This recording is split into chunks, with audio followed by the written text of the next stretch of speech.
Global Indian Network. Print, TV, events, podcasts. Find out more at globalindianseries.com. Welcome back to the Global Indian Podcast, home to the greatest conversations and the official platform for people of Indian origin. Yes, let's face it, we are everywhere. Now, you know, every single week we plunge into the human experience behind our perceptions of identity, take a second look at the countries we now call home, and tackle the big conversations. This week, I continue my final voyages across the Caribbean, rediscovering the cultures, communities, the companies, and the big conversations. I find myself this week in Nevis. Nevis holds a very special place in my heart because for me, it's one of the greatest places across the planet and a hidden gem.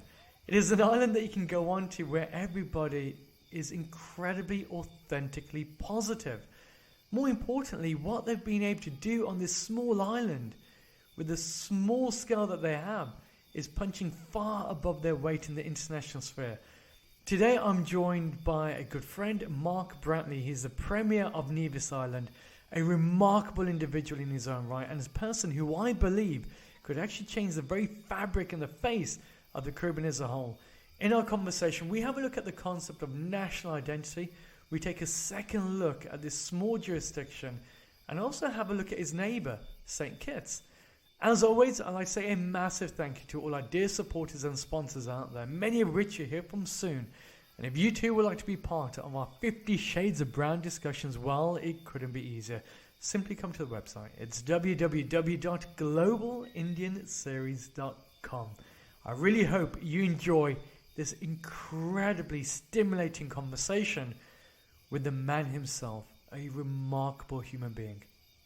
Hi, my name is Divya and I'm co-founder of the Global Indian Podcast. Before you get to today's show, I've got a quick favour to ask. If you've been enjoying our conversations, I'd love if you could take just 1 minute to leave us a review on the platform that you're listening to us on and share our work to friends and family. It helps us out a lot. Word of mouth is the primary way that we grow. Thanks for your continued support. Hi, my name is Nestor Alfred, CEO of St. Lucia Citizenship by Investment. Think freedom. What comes to mind? Freedom to explore, to travel to any destination for work or play. Or is it freedom of expression? Being surrounded by the globally minded, those who care for society and environment. Every year, people from around the world apply for St. Lucian citizenship because they realize that real freedom is based on choice. Discover more about St. Lucian citizenship and how it's helping global Indians achieve more. My name is Chitra Stern and I am a proud Global Indian Ambassador and CEO of Martiniale Resorts and Martiniale Residences. We pride ourselves on the journeys that define a community, and our developments bring people together. Did you know that over 70,000 people just like us call Portugal home? The Global Indian journey has brought people together in a meaningful way. And on behalf of all of us at Martiniale, we want to thank you for joining us in these remarkable conversations. We look forward to seeing you here in Lisbon post-COVID. Have a great day. And just move. Get up and just move. Get up and just move. Get up and just move. Well, thank you for having me, and I want to express my best wishes to you and to your audience, and especially to those who might be viewing in India. Of course, we are very close to India. We have a passion for cricket, like India does. Unfortunately, you have been beating us up pretty badly lately, but we remain hopeful that our glory days will come back for West Indies cricket. I think it's in... I was going to say, I'll make sure I give Ricky Skerritt a phone call just to tell him that he needs to do his job better. Absolutely. He needs to do better. Absolutely. St. Kitts and Nevis is, of course, the smallest country in the hemisphere. We're the smallest in the Caribbean. And we would have obtained our independence, having been a former British colony, much like India, in 1983. Since then, we have been trying to make our way in the world. I think that on balance, for a very small country, we have done remarkably well.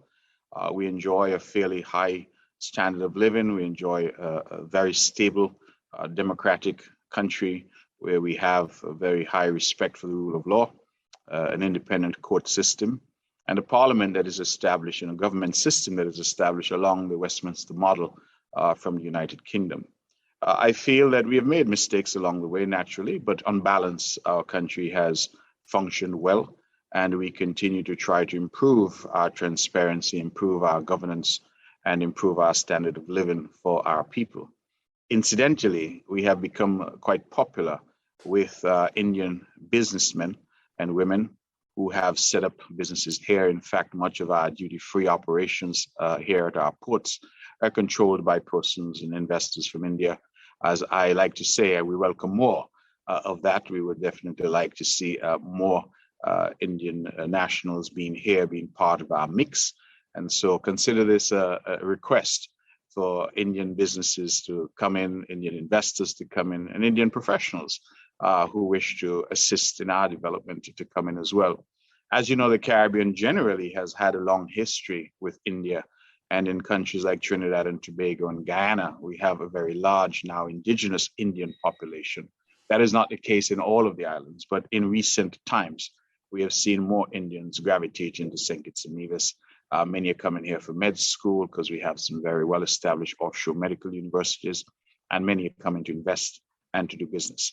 And so for me, this is an amazing platform. And while my time here is limited because we are in the throes of a political campaign at the moment, I wanted to come in and spend a few minutes with you. No, Mark, that's very kind. I think one thing that really strikes me when you go to a country like Nevis in particular is that it's one of those locations in the world where everybody's impeccably polite. I remember going on an island. I got my boat over and the guy said, "Where do you need to go?" I said, "Look, I need to go to Charleston." He goes, "Take my car." I said, "But you don't know me." He goes, "We're not going to drive off anywhere." And so you got this innate politeness that almost finds its way through. And obviously you got the killer bee that I think many people have been stung over as well. What is the identity of a country like Nevis? What makes it so special? Because out of all the 60 odd countries now that I've traveled to, is the only location that retains this type of form of authenticity that you can't really find anywhere else. I think you've summed it up far better than I could. I think that the reality is that we are authentic. I like to say we are how the Caribbean used to be, because while Nevis has modernized and certainly all that you require in high-speed internet, all the connectivity that you want, the transportation links that you want, but we have retained that Caribbean flavor. You see quaint signs in Nevis like monkey crossing. You have to slow down to allow the monkeys to cross the road. Our speed limit is ridiculously low, 20 miles an hour. We have no traffic lights. We don't allow fast food chains on the island. So we have done certain things that perhaps are different to the rest of the crowd. And we have really walked our own path. But for me, the real asset on an island this size is our people. And I'm happy you had that experience, because I think our people have always been the difference. They're the ones who set us apart from what is offered elsewhere. And what you get is very genuine. It is not put on for a visitor. This is how we live with each other. This is how we greet and interact with each other. And we have a saying here that you're only a stranger once on Nevis. So once you arrive, by the next time you come, people know your name, they know what you like to drink, they know, and people interact with you that way. And so Nevis has a very well-honed tourism industry, which is largely based on repeat visitors, because people who come keep coming back. And that has been our sort of a selling point over the years. As a people, I think we have a deep reservoir of resilience. We have been a very resilient people. We're very hardworking, very honest, very forthright. Sometimes quiet, and I think oftentimes, particularly in politics, people misconstrue that quiet demeanor for sometimes weakness, but it's not. It's just our nature. We're not a quarrelsome people at all. We are people who embrace others in a very distinct way. If I can just for a moment tell you about tourism, Nevis has the Bath Hotel, which has the thermal springs, and we're told by the historians that this was the very first luxury resort built in the entire Caribbean. And we're talking back in the early 18th century. So the reality is that Nevis has had a very long history insofar as hospitality and welcoming visitors to our island is concerned. We like to think that we were among the original destinations for tourists to come And our thermal baths, quite famously, we had a royalty from the United Kingdom used to come here because of the reputed curative value and therapeutic value of our baths. So Nevis has had a long history. It is a proud history. It is one that clearly has had its difficult periods. For example, we went through, just like the rest of the region, our period of slavery. But I think we've emerged from that people who are at peace with themselves, and the people who understand themselves. We understand that we are imbued with that Nevisian spirit. And as a consequence, we are very welcoming to people who come in. We're not threatened, we welcome. And so I'm happy that you were loaned a car. I hope you drove it on the left side of the road where we drive here, and that you drove it well. And well, clearly you're in one piece still, so that's a good thing. 20 miles an hour, you can't go wrong. So I don't think you can. But I know on the other side of Nevis, you've got this incredible mango festival. You have the sailing boats. I know that you are known to many as being an amateur chef as well. So you are a culinary god out there. And then you've got this incredible financial center as well. You've got this epicenter. What's really fascinating, though, is that obviously as part of the Federation, you have St. Kitts on the other side of the island. And what's really amazing is the stark differences between the two places. Yeah. What created that? Because most people imagine two locations, two islands, fairly close, swimming distance for some, elite athletes, that is. But yet, culturally, in terms of the mindset of the people, it feels almost like worlds apart. Well, the two islands are just 2 miles apart at the closest point. And so you're absolutely correct. In fact, each year we have an annual swimming contest where swimmers swim from Nevis to St. Kitts, that 2 miles straight. And, very good swimmers do that in about 11 or 13 minutes or something like that. So it's incredible what they do and how they do it. So the truth is that that we do have a high degree of connectivity and interconnection between the two islands. We have people marrying each other. We go back and forth. We have a phenomenon now, what we call the water taxis, like Uber. Yeah. You pick up the phone, you call a water taxi at 2 o'clock in the morning. So is that absolute James Bond lifestyle, isn't it, Mark? Absolutely. Yeah. So people leaving Nevis, going to St. Kitts to party, to go to the casinos, whatever. People leaving St. Kitts to come to Nevis if they feel like having an expensive dinner. We have some incredible dining options on Nevis. And so there's a great degree of movement back and forth. Our people, though, are different. We like to say that we're two islands, one paradise. And we offer the yin and yang of the tourism industry. Nevis is more upscale, more luxurious, more laid back, quiet. It's a kind of place where, wealthy Indian businessmen and women who have you want to escape the hurly-burly of Delhi, would come to Nevis to just recharge and find themselves again, bring their families. We are very friendly insofar as families are concerned. And a lot of what happens in Nevis is really geared around that sense of a holistic, human development. In fact, our tagline for our tourism is Nevis naturally.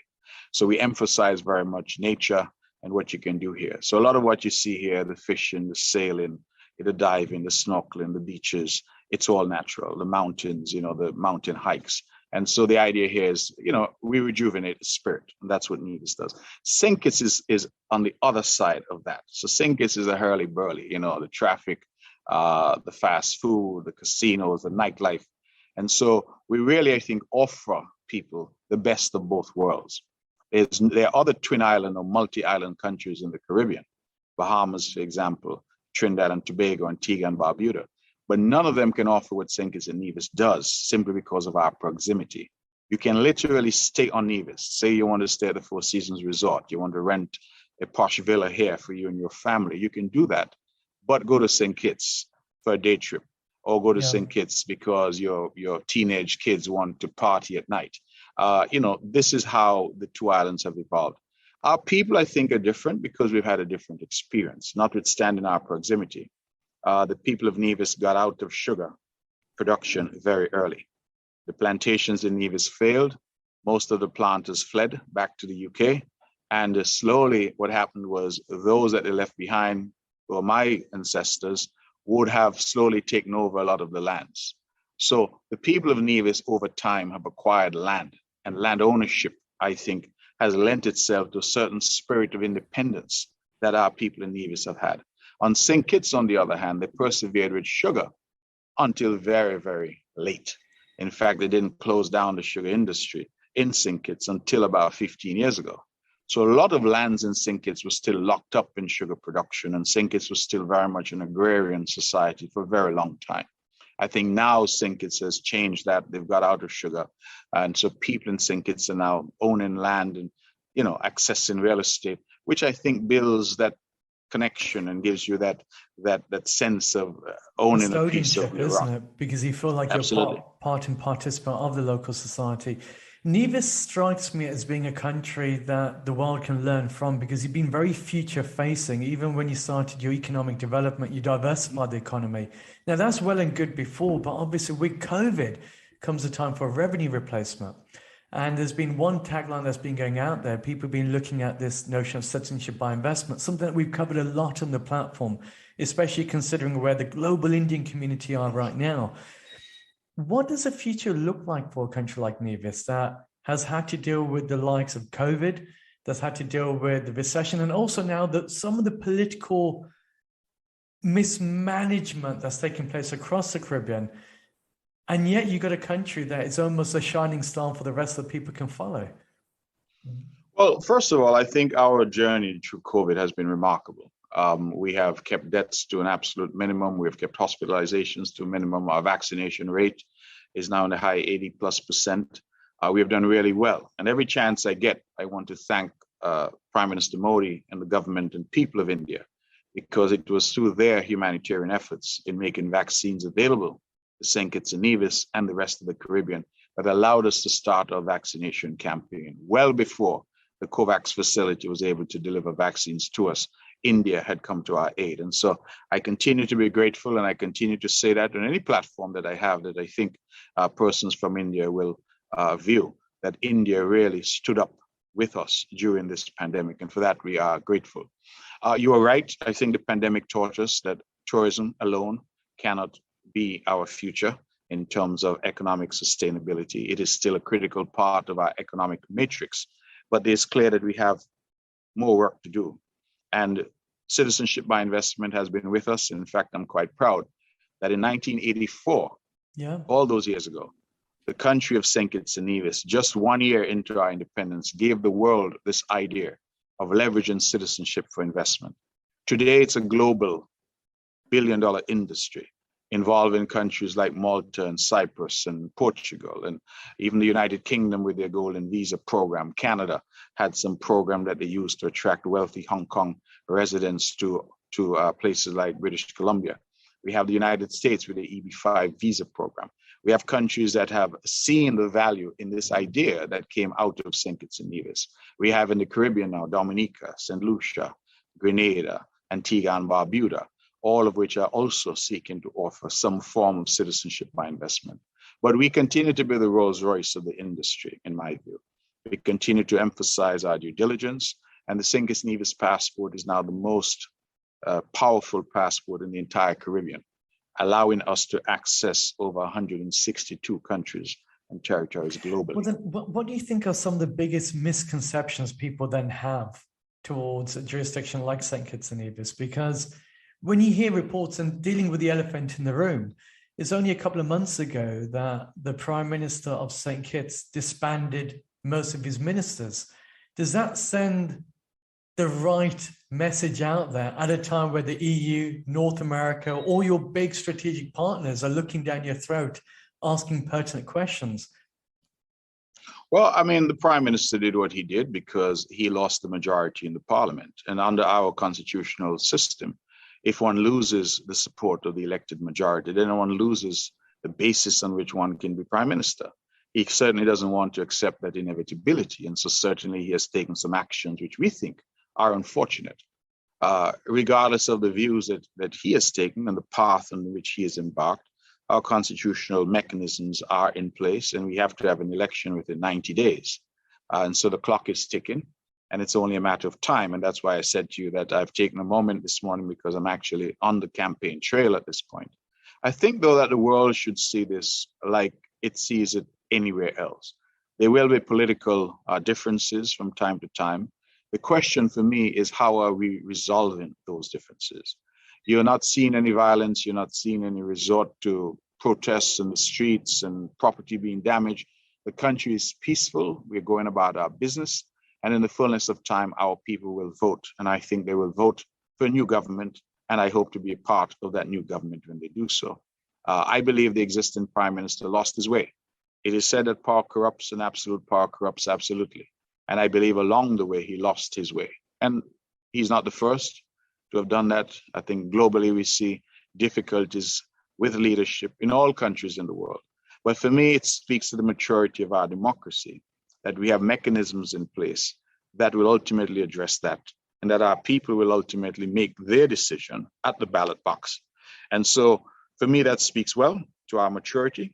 It speaks well to the fact that when political differences arise, which they do from time to time, that we have the mechanisms to resolve them.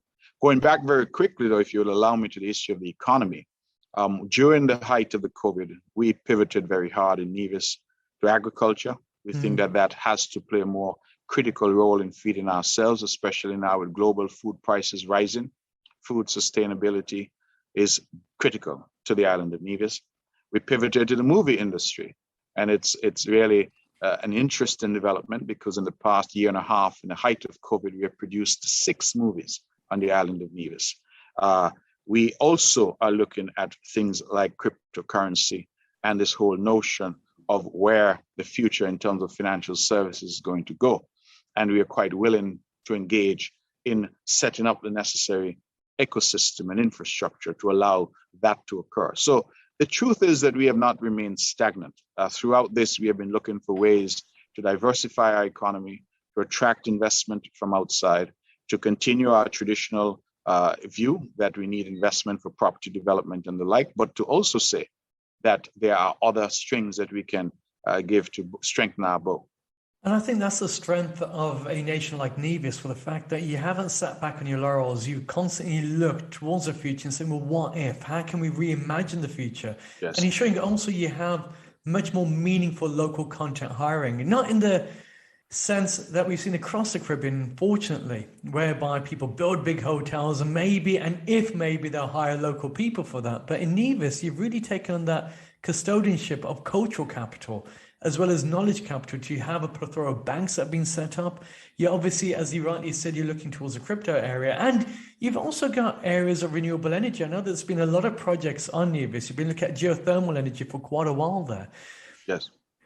Do you think the Caribbean can learn more from a country like Nevis? Am I almost flying the flag of Nevis a bit too hard on the show here? But No, I think there is, let us face it. I think with small size comes certain limitations, but it also makes us perhaps more nimble.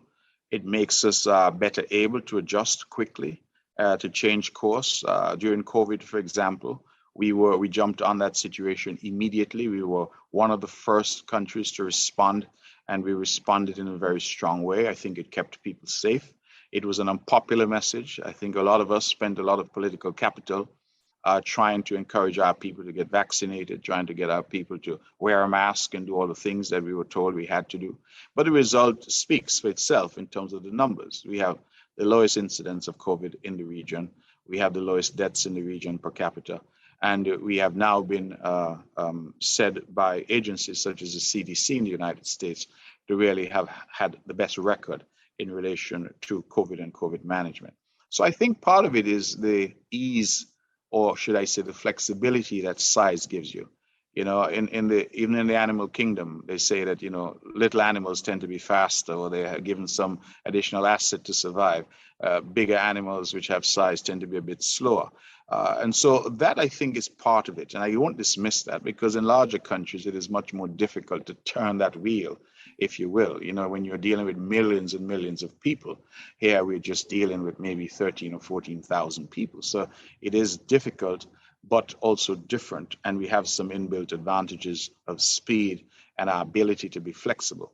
Having said that, I think we've also been gifted with good leadership here.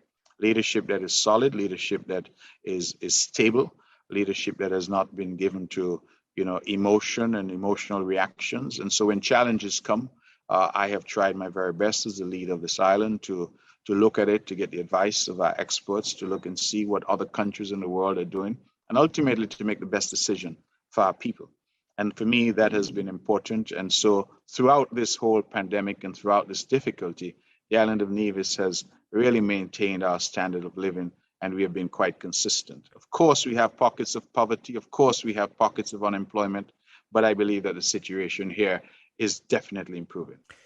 I suppose I have to ask the question, Mark. You're incredibly talented at what you do. Obviously, you're a former lawyer as well. Your law firm did incredibly well there in Ireland. Why join politics? Why enter?